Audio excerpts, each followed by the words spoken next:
She was running out of time. Alyssa Carter stood behind the counter of Murphy's Cafe at 2:47 a.m., hands trembling as she counted the same $20 bills for the third time, knowing it wouldn't be enough. Her ex had found her again. The restraining order was just paper, and now he wanted money she didn't have, money he claimed she owed him for leaving. Outside, a black Mercedes idled in the rain. Inside sat a man she'd seen twice before, a Korean man in an expensive suit who ordered Americanos and left $100 tips, a man whose eyes held secrets darker than the Boston winter night. She didn't know his name was Jae-hyun Park. She didn't know he was the most dangerous man in New England. And she definitely didn't know he'd been watching her for 3 weeks, not with lust, but with recognition. The recognition of someone carrying the same weight of survival he'd carried his entire life. While I tell you this story, one that will make you feel many emotions, click the subscribe button. It's the only way to support us, and thank you. Alyssa's alarm didn't go off. It never needed to. The nightmares woke her first. At 5:15 a.m., she was already dressed in her cafe uniform, black pants, white button-down, hair pulled back tight. The mirror showed exhaustion she couldn't hide anymore. 27 years old, and she looked 40. The Dorchester apartment was cold. Heat cost money. Everything cost money. Her phone buzzed. Unknown number. "I know where you work now." Marcus. Her stomach dropped. She deleted it immediately. Like that would make it disappear from reality too. 3 months of silence. And now this. 3 months of thinking, maybe, finally, she was free. The restraining order had been a joke. He'd laughed when the officer served it. "Paper can't stop me, baby," he'd said. "You're mine. Always will be." She grabbed her coat and left before the fear could paralyze her. Murphy's Cafe sat on a corner where Dorchester met Roxbury. Good coffee, cheap breakfast, regulars who'd been coming for 20 years. Alyssa had worked there for 2 years, ever since she'd run from Marcus the first time. Tom Murphy, the owner, was 65 and kind. He paid her under the table when she first started, no questions asked. Now she was on the books, but barely scraping by. "You okay, sweetheart?" Tom asked when she arrived. "You look pale." "Fine," she lied. "Just tired." The morning rush was mindless work. Pour coffee, take orders, smile, pretend your hands aren't shaking, pretend you don't check the door every 30 seconds. At 8:47 a.m., Marcus walked in. He looked different, harder. Leather jacket, boots, a new tattoo crawling up his neck. He wasn't alone. 2 other men flanked him, both wearing the same cut. Motorcycle club patches. Iron Serpents MC. Alyssa's blood turned to ice. "Hey, baby," Marcus said, loud enough for the whole cafe to hear. "Miss me?" Tom stepped forward. "You need to leave. Now." Marcus ignored him. His eyes locked on Alyssa. "We need to talk. About what you took from me." "I didn't take anything," she whispered. 2 years of my life? My reputation? You made me look weak, Alyssa, running away like that. People talk. One of his friends cracked his knuckles. The cafe went silent. Tom reached for the phone. Marcus moved fast, grabbed it, yanked the cord from the wall. "No cops," Marcus said softly. "Just a conversation between me and my girl." Alyssa backed toward the kitchen. Her heart hammered against her ribs. This was it. He was going to hurt her. Right here, in front of everyone. Then the door opened. Cold air rushed in, and so did he. The Korean man from the Mercedes. He moved like water, smooth, unhurried, but with absolute purpose. Expensive charcoal suit, no tie. Dark eyes that assessed the room in 2 seconds. He walked straight to the counter. Ordered an Americano, as if nothing was happening. Marcus stared. "We're in the middle of something here, man." The stranger looked at him for the first time. Didn't speak. Just looked. Something in that gaze made Marcus step back. "Come on," one of his friends muttered. "Let's go." Marcus pointed at Alyssa. "This isn't over." They left. The cafe exhaled collectively. Tom was already apologizing, offering free meals, asking if anyone wanted him to call the police. But Alyssa couldn't stop staring at the Korean man. He paid for his coffee, left another $100 tip, and walked out without a word. That night, Alyssa worked the closing shift alone. Tom had wanted to stay, but she'd insisted. She needed the hours, needed the money. Her bank account had $37. At 11 p.m., she locked the front door and started cleaning.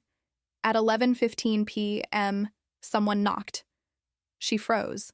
Through the window, she saw the black Mercedes. The Korean man stood outside, hands in his pockets, waiting patiently. Every instinct screamed, "Don't open the door." But something else whispered, "He saved you this morning?" She cracked the door open. "We're closed."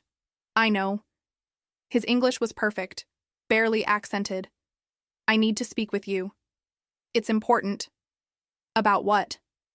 "About the men who threatened you today. About Marcus Chen." Her breath caught. "How do you know his name?" "Because I know everything about threats in this city, Miss Carter. And right now, you're in more danger than you realize. I have a restraining order." Marcus joined the Iron Serpents 6 months ago. The Iron Serpents do contract work for the Volkov Bratva, Russian Mafia. And the Volkovs recently entered a very bad business arrangement with people I'm actively opposed to. Alyssa's head spun. What does that have to do with me? He stepped closer. She could smell his cologne, cedar and smoke. You left Marcus 2 years ago. Last month, he was contracted to move product through Dorchester. He failed, lost a shipment worth $300,000. He owes money he can't pay. That's not my problem. He's going to make it your problem. He'll use you as leverage, kidnap you, ransom you, or worse, sell you to cover his debt. The words hung in the freezing air. Alyssa's knees weakened. You're lying. I wish I was. His voice was gentle now, almost sad. I've seen this pattern before, many times.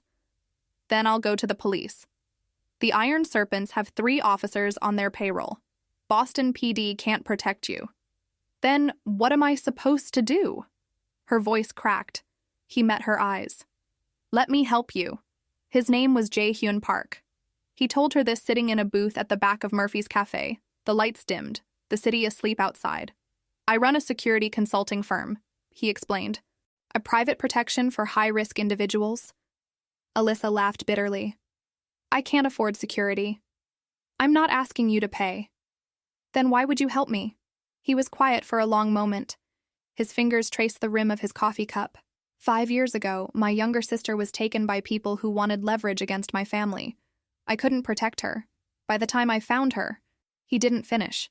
He didn't need to. Alyssa saw the grief in his eyes, raw and permanent. I'm sorry, she whispered.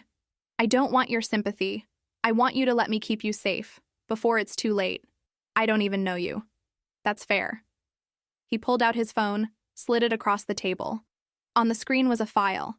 Police reports, news articles, court documents, her restraining order against Marcus, hospital records from 3 years ago, broken ribs, concussion, bruised kidney.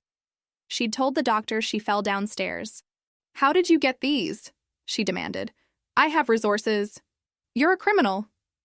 Yes. The honesty stunned her. Jae-hyun leaned forward. I'm not a good man, Miss Carter. I've done things that would horrify you. But I'm also very, very good at keeping people alive. And right now, Marcus is planning something. I can feel it. I've been in this world long enough to recognize the signs. What world? The one where violence is currency. Where women like you become collateral damage.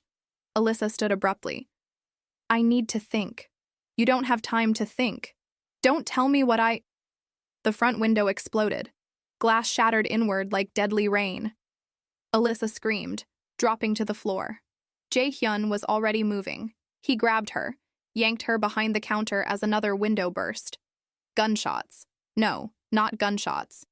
Bricks. 2 of them, wrapped in paper.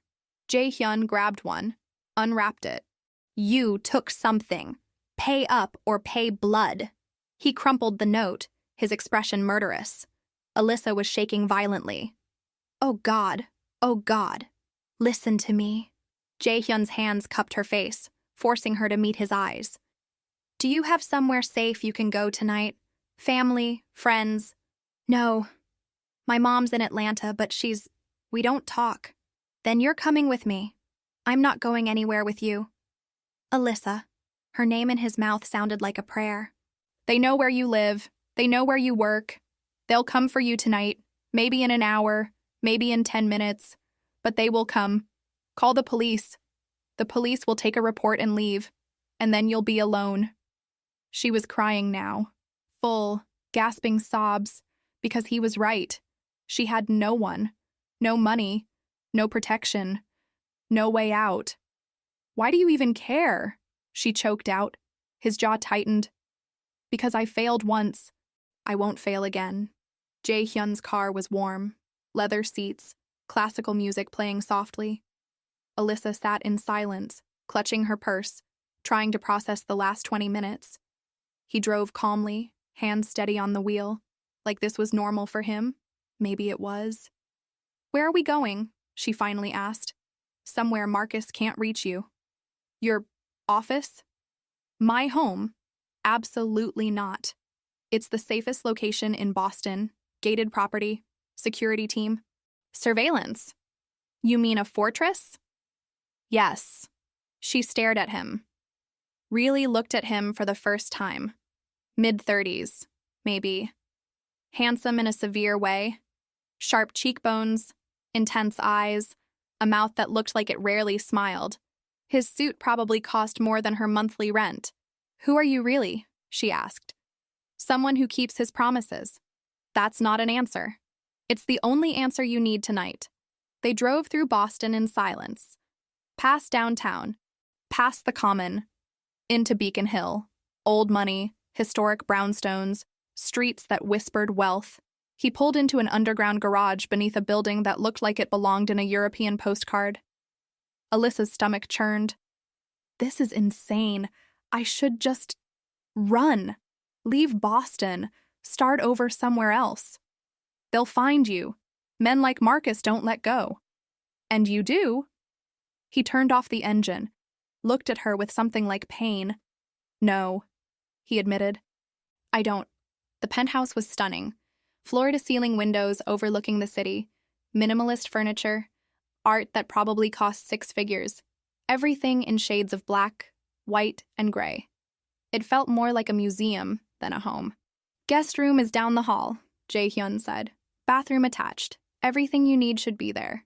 Alyssa stood awkwardly in the foyer. I don't have any clothes. I'll have something delivered in the morning. I need to call Tom. Tell him about the cafe.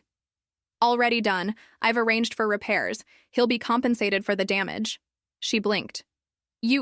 When did you? In the car. While you were processing. He moved through the space like a ghost, pouring 2 glasses of water, setting one on the counter for her. You should rest, he said.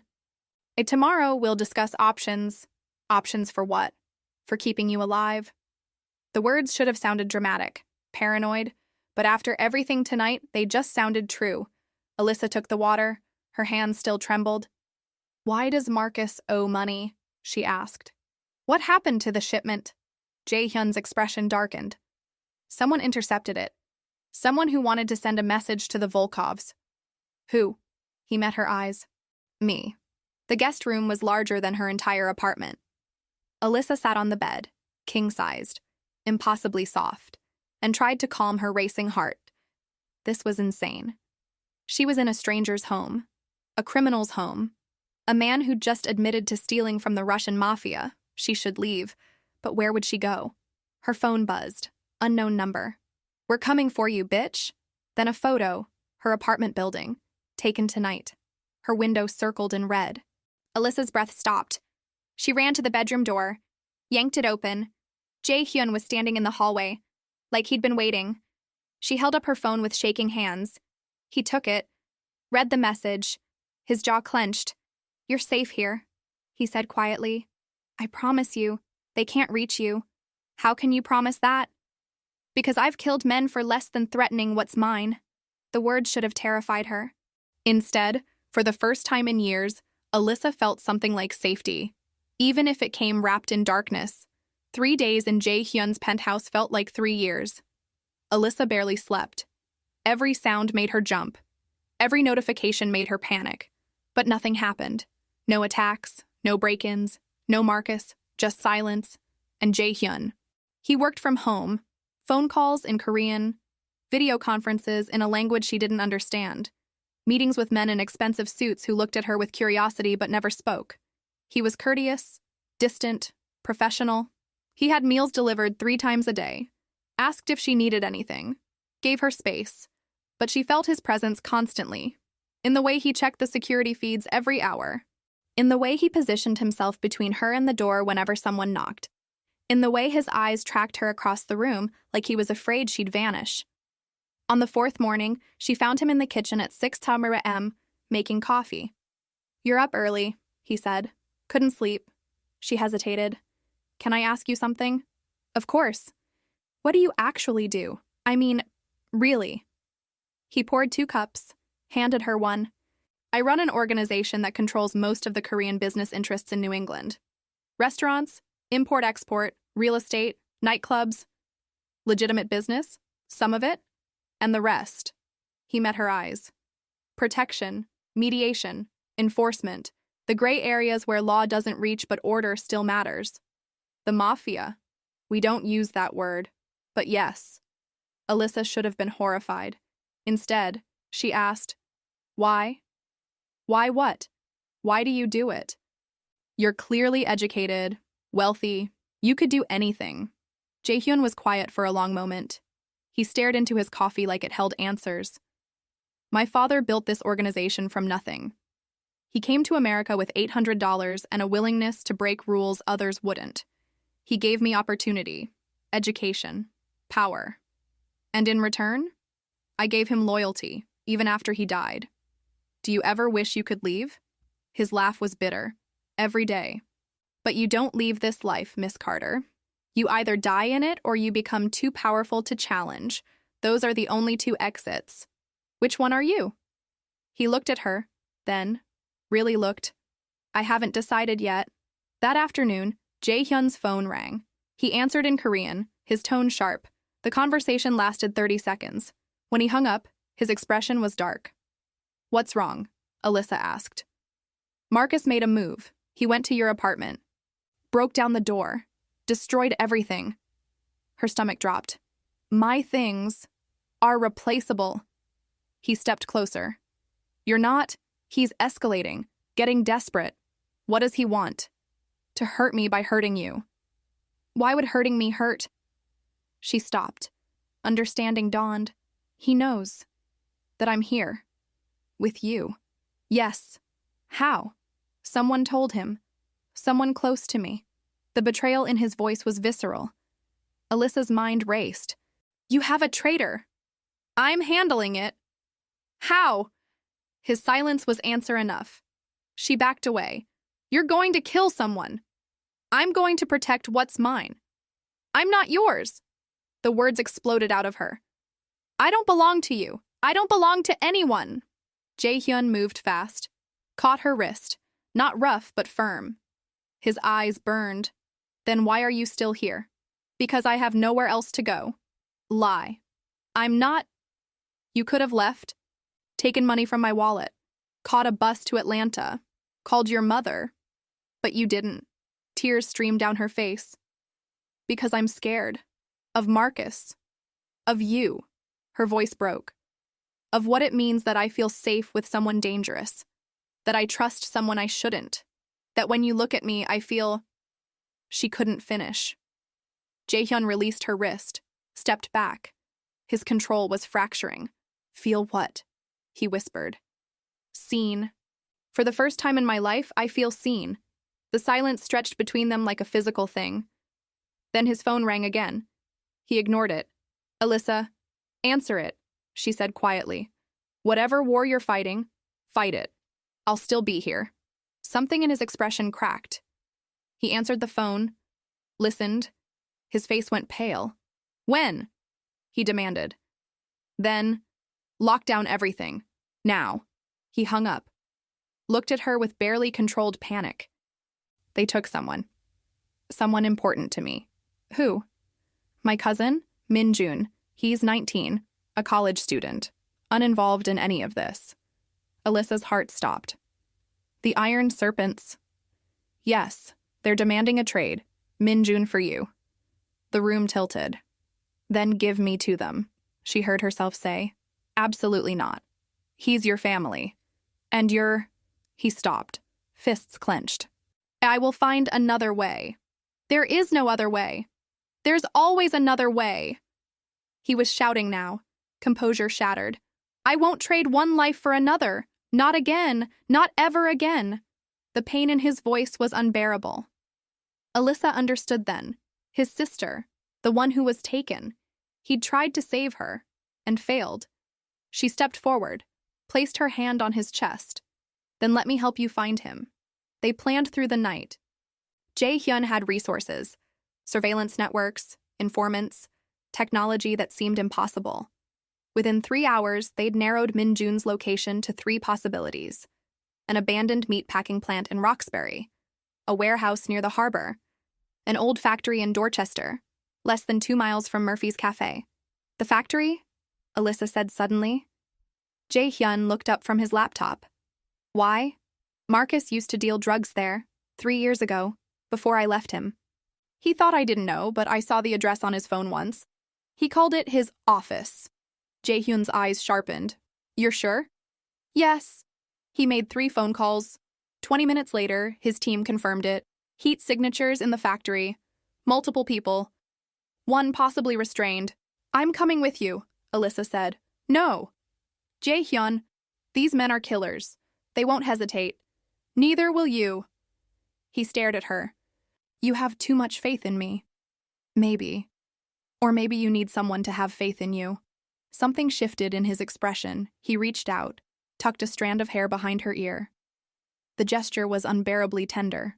If something happens to you, it won't. You don't know that. Neither do you. He smiled then, barely. A ghost of warmth. You're infuriating.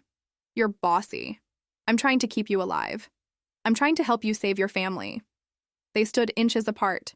His hand still lingered near her face. When this is over, he said quietly, we need to talk about what this is, what you are to me. What am I to you? His thumb traced her jawline. Everything I didn't know I needed. The factory loomed against the night sky like a dying beast. Jae-hyun's team arrived in 3 vehicles, black SUVs with tinted windows, 6 men total, all Korean, all moving with military precision. Alyssa stayed in the car with Jae-hyun, watching through the windshield as 2 men approached the building's perimeter. They'll do a sweep first, Jae-hyun explained. Check for traps. Count hostiles. How many do you think are inside? Marcus. Maybe 4 others. The Iron Serpents don't usually send more than a cell. And your cousin?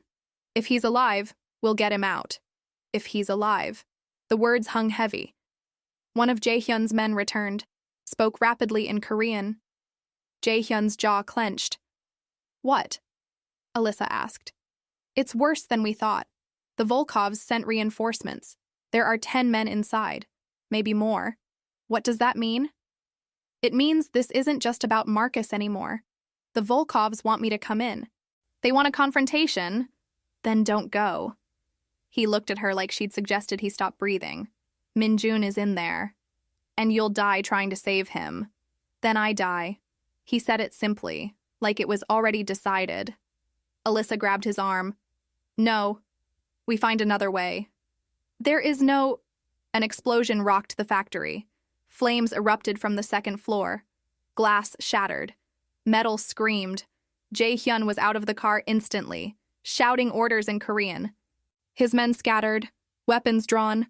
Alyssa followed, heart hammering. Get back in the car, Jae-hyun yelled. What happened? Someone booby-trapped the building. This is a setup. Gunfire erupted. Not from the factory, from behind them. 3 motorcycles roared into the lot, riders firing pistols. The Iron Serpents. Jae-hyun shoved Alyssa to the ground, covered her body with his. Bullets pinged off metal. Someone screamed, "Stay down," he ordered. But Alyssa saw something he didn't. A 4th motorcycle, circling around, heading straight for the SUV they'd arrived in, heading for her. Marcus was driving. Jae-hyun, she screamed. He turned, saw Marcus, moved to intercept, but Marcus was faster. He grabbed Alyssa by the hair, yanked her up, pressed a gun to her temple. "Everybody stops!" Marcus shouted. "Or she dies right here." The firefight ceased. Jae-hyun stood 15 feet away, his own weapon raised. His face was a mask of cold fury. "Let her go," he said, voice deadly calm. Marcus laughed. "You really think you can save her? You're just like me, man. We take what we want, use people, throw them away." "I'm nothing like you." "No?" Marcus dragged Alyssa backward. "Then prove it. Walk away. Let me take her. And maybe I'll let your cousin go." "You don't have my cousin. Wanna bet?" Marcus nodded toward the factory. A door opened. And there was Min-jun, 19 years old, bloodied, terrified. A Volkov soldier holding a knife to his throat. Jae-hyun's control shattered. For 1 second, Alyssa saw pure, unfiltered rage in his eyes. Then it vanished, replaced by calculation. "This is between you and me," Jae-hyun said to Marcus. "Let them both go. You and I settle this." "Why would I do that?" "Because if you don't, I'll burn every single Iron Serpent clubhouse to the ground. I'll kill every member, every associate, every family member who ever wore your colors." Marcus hesitated. Jae-hyun stepped forward, lowered his weapon. "I'm unarmed. You want me? Take me. Release them first." "Boss, no," one of his men protested. Jae-hyun silenced him with a look. Marcus grinned. "You really love her, don't you?" Jae-hyun didn't answer. He didn't need to. Alyssa saw it in his eyes, in the way he was willing to trade himself for her. "Deal," Marcus said. "But you come here, on your knees." Jae-hyun walked forward, slowly, deliberately. Each step was agony for Alyssa to watch. When he was 5 feet away, Marcus shoved her aside. She stumbled, fell hard on the gravel. Marcus grabbed Jae-hyun instead, pressed the gun to his head. "Now we're even," Marcus hissed. But Jae-hyun smiled. Not quite. Headlights flooded the lot. Police, FBI, 30 vehicles. Someone had called them. Marcus's eyes went wide. "What the—" "I called them," Jae-hyun said calmly. 10 minutes ago. Told them about the drugs, the weapons, the human trafficking operation the Volkovs run through this factory. They've been building a case for months. I just gave them the warrant." Marcus snarled, raised his gun. Jae-hyun moved. Fast, brutal, efficient. He disarmed Marcus in 3 moves, broke his wrist, swept his legs, and had him on the ground in under 5 seconds. Police swarmed. The Volkov soldiers surrendered. Min-jun was freed, and Alyssa watched as Jae-hyun stood, adjusted his jacket, and walked straight to her. He pulled her into his arms, held her like she was the only solid thing in a collapsing world. "You're safe," he whispered into her hair. "You're safe now." Alyssa was crying. "You could have died, but I didn't, because you were worth living for." The FBI took statements for 6 hours. Alyssa sat in a small room at the Boston field office, telling the same story over and over. Marcus, the threats, the kidnapping attempt, the explosion. She didn't mention Jae-hyun's business. The agents didn't ask. By dawn, she was released. Jae-hyun was waiting in the lobby, exhausted, still in the same blood-stained shirt, but alive. "Min-jun?" Alyssa asked immediately. "Hospital. Broken ribs, concussion. He'll recover." "And Marcus?" "Federal custody. They have him on kidnapping, attempted murder, racketeering. He won't see daylight for 20 years. Relief flooded through her. "It's over," she breathed. Jae-hyun's expression was unreadable. Not quite. They didn't go back to the penthouse. Instead, Jae-hyun drove north, out of Boston, through small towns and winding roads until they reached the coast. He stopped at a house Alyssa had never seen before. Small, wooden, overlooking the ocean. "Where are we?" she asked. "Somewhere I come when I need to think." He opened her door. "Come on." Inside, the house was simple, warm, nothing like the sterile penthouse. Photos on the walls, family photos, a young Jae-hyun with a little girl, his sister, Alyssa realized, both of them smiling. "She was beautiful," Alyssa said softly. Jae-hyun stared at the photo. Her name was Hae-won. It means graceful garden. What happened to her? He was quiet for a long time. Then, she fell in love with the wrong person, a member of a rival organization. My father forbade it, threatened to disown her, so she ran away with him. And the rival organization didn't want the relationship either. They thought it was a trap, a ploy for my family to infiltrate theirs. His voice cracked. They killed her, to send a message. She was 20 years old. Alyssa's heart shattered. Jae-hyun. I spent 5 years hunting the people responsible. I found them. I made them pay. But it didn't bring her back. He finally looked at Alyssa. Nothing brought her back. Is that why you helped me? Because I reminded you of her. At first, maybe, but not anymore. Then why? He crossed the room, stood inches away. Because somewhere between protecting you and falling for you, I realized something. Haewon's death taught me that love is dangerous, that caring about someone makes you weak. But you, he took her hands. You've taught me that love can also make you strong, that protecting someone you care about isn't weakness, it's purpose. Tears streamed down Alyssa's face. I'm scared, she admitted, of what this is, of what it means. So am I. You're a criminal. Yes. I'm a broke waitress with more trauma than sense. Yes. This is insane. Probably. She laughed through her tears. What happens now? Jae-hyun's thumbs traced circles on her palms. I make a choice. I've been sitting at the top of an organization that destroys people. I've justified it, rationalized it, told myself it's just business. But the truth is, I've become exactly what killed my sister. A man who values power over people. You're not. I am, but I don't want to be. Not anymore. What are you saying? I'm saying I'm walking away from the organization, from the violence, from all of it. Alyssa's breath caught. You can't just leave. You said. I said there are 2 exits, death or power. He smiled sadly. I'm choosing a third option, redemption. They'll come after you. Let them. I have enough money to disappear, to start over, to build something legitimate. And what about me? His eyes searched hers. I'm hoping you'll come with me. Help me build something good, something that honors Haewon's memory instead of avenging it. Alyssa thought about her tiny apartment, her exhausting job, her empty bank account, her life of running and hiding and surviving. Then she thought about this man. Broken, dangerous, trying desperately to be better. What would we even do? She asked. Whatever you want. You mentioned once, months ago, when I first started watching you. You told Tom you wanted to open a cafe, a place with books, where kids could come and read. You remember that? I remember everything about you. Fresh tears fell. I don't deserve this, she whispered. Neither do I. But maybe that's the point. Maybe grace isn't about deserving. It's about choosing to accept it anyway. Alyssa looked at the photo of Haewon, at the little girl who'd loved and lost, at the brother who'd spent years drowning in guilt. She thought about faith, about second chances, about the God she'd prayed to in her darkest moments, begging for a way out. Maybe this was the answer. Not a perfect man, not a safe life, but a chance to build something real. Okay, she said. Jae-hyun's eyes widened. Okay, I'll come with you. We'll start over. Together. He pulled her close, kissed her forehead. But thank you, he breathed. For what? For giving me a reason to be better. 3 weeks later, Jae-hyun called a meeting. His entire organization gathered in the penthouse.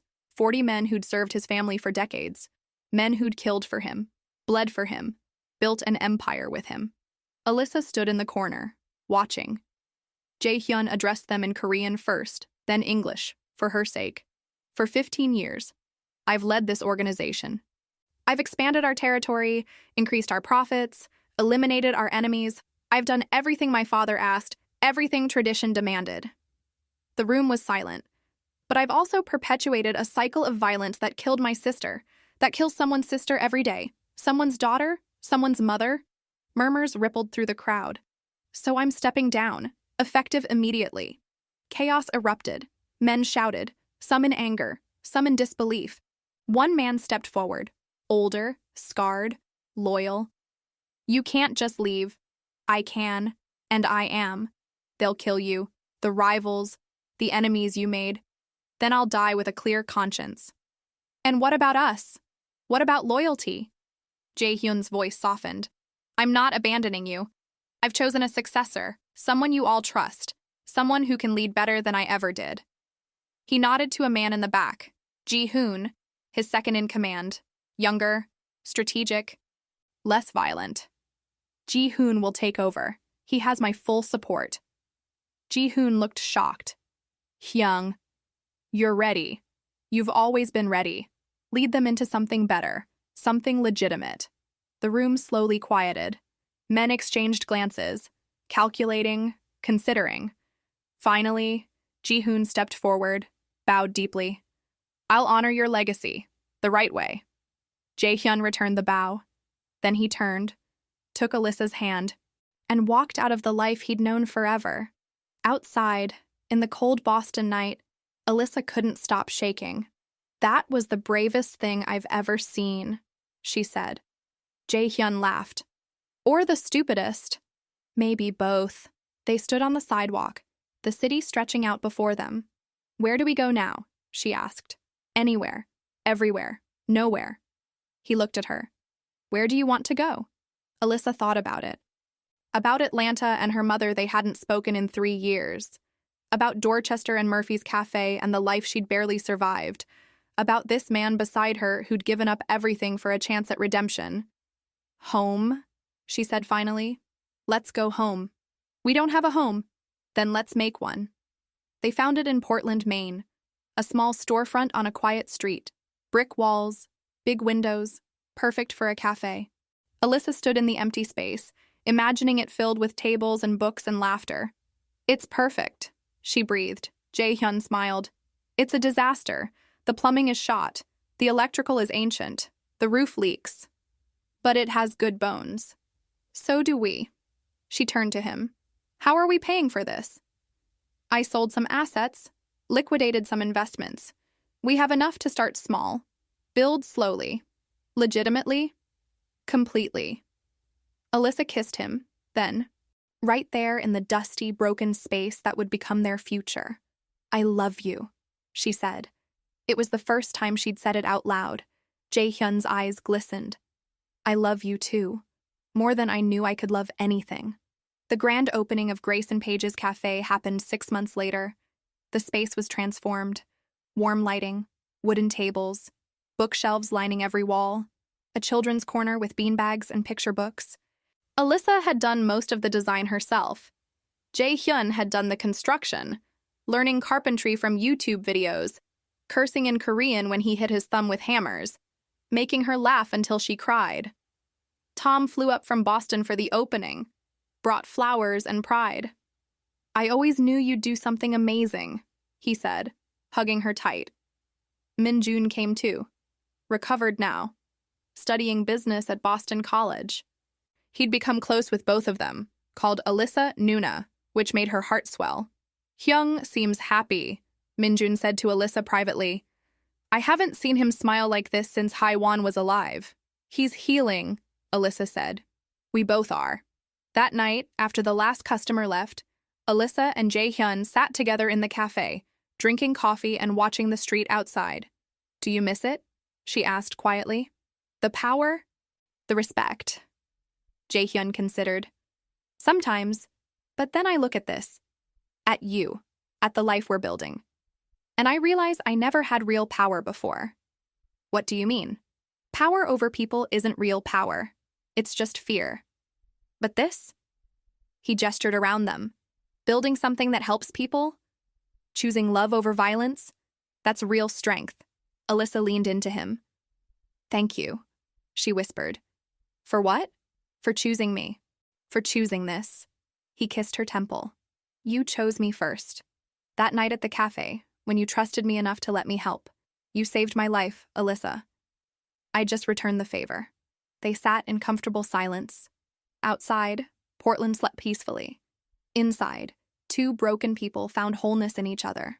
5 years later, Alyssa woke to sunlight streaming through white curtains and the sound of laughter downstairs. She smiled before she even opened her eyes. Home. Their home. She and Jae-hyun had bought a house 3 years ago. Small, cozy, with a backyard where they'd planted a garden. Haewon's garden, they called it. Full of roses and lavender and the kinds of flowers his sister had loved. Downstairs, she found chaos. Jae-hyun stood at the stove, attempting pancakes while their 3-year-old daughter, Sophia, helped by throwing flour everywhere. "Appa, more chocolate chips?" Sophia demanded. "You'll get cavities," Jae-hyun said, but he added more chocolate chips anyway. Alyssa leaned against the doorframe, heart full. "Need backup?" she asked. Jae-hyun turned, grinned.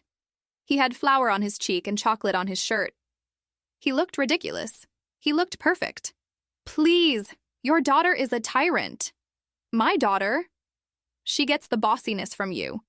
Sophia spotted Alyssa and squealed, "Mama! We're making pancakes." Alyssa scooped her up, kissed her flour-dusted face. "I see that. Are they good?" "The best. Appa says I'm a natural." "He would." Jae-hyun plated the pancakes, lopsided and burnt around the edges, but made with love. They ate together at the kitchen table, Sophia chattering non-stop about preschool and her friends and the caterpillar she'd found in the garden. After breakfast, Jae-hyun left for the cafe. Grace and Paige's had expanded. 2 locations now, Portland and Boston. The Boston location was in Dorchester, right across from Murphy's Cafe. Tom had retired, and they'd bought his building, merged the 2 spaces, created something beautiful. Each cafe employed formerly incarcerated people, offered job training, partnered with local schools to provide free books to kids who couldn't afford them. It was everything Alyssa had dreamed of, and Jae-hyun had built it with her. That afternoon, Alyssa took Sophia to the Portland Cafe. The lunch rush was ending. College students typed on laptops. Elderly couples read newspapers. A book club met in the corner, discussing Beloved. Sophia ran straight to the children's section, her favorite place. Alyssa poured herself coffee, chatted with the staff, young people from difficult backgrounds, finding second chances here. One of them, Marcus's younger brother, approached hesitantly. "Ms. Alyssa? Can I talk to you?" "Of course, David." David was 19. He'd come to them a year ago, angry and lost after Marcus was sentenced. Alyssa had hired him anyway. I wanted to say thank you for giving me a chance. I know what my brother did. I know he hurt you." Alyssa touched his shoulder gently. "You're not your brother. You get to write your own story." "I'm trying. It's hard." "I know. But you're doing great. I'm proud of you." David's eyes welled. "My mom would be proud too. She always said you were good people." After he left, Alyssa sat quietly. Marcus's mother had reached out 2 years ago, apologized, begged forgiveness for her son's actions. Alyssa had forgiven her. Forgiveness, she'd learned, wasn't about forgetting. It was about refusing to let bitterness steal your future. That evening, the whole family gathered at the house. Min-jun had finished college, started working at a nonprofit that helped immigrant communities. He visited every few weeks, brought takeout and stories. Jae-hyun's former second-in-command, Ji-hoon, came too.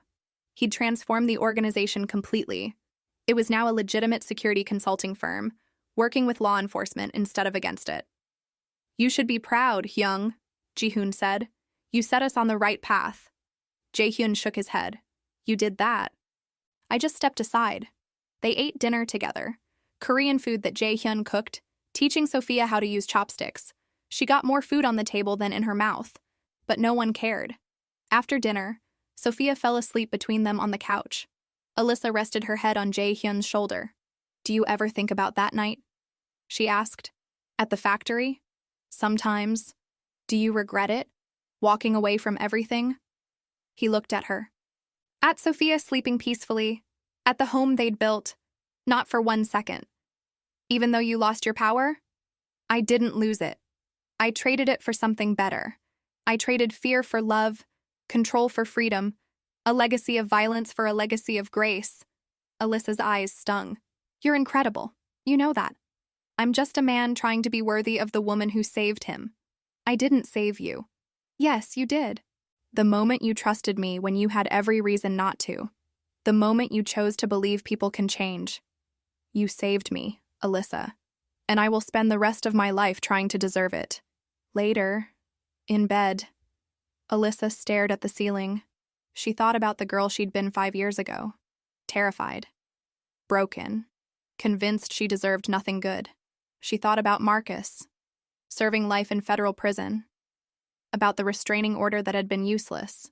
About the nights she'd prayed for a miracle. And she thought about Jae-hyun, a man who'd been drowning in darkness, searching for a reason to step into light. They'd saved each other. Not in a fairy tale way. Not perfectly. But real. Messy. Human. Thank you, God, she whispered into the darkness. For second chances. For redemption. For love that transforms. Beside her, Jae-hyun stirred. You okay? He murmured. Yeah, just grateful. He pulled her close. Me too. They fell asleep tangled together, in a home filled with peace, in a life they'd built from ruins. And somewhere in heaven, Haewon smiled. If you made it to the end of this story, let us know in the comments which city you're watching from, and click the yellow bell to subscribe to the channel and support us. Keep the adventure going by clicking on the suggested video on your screen.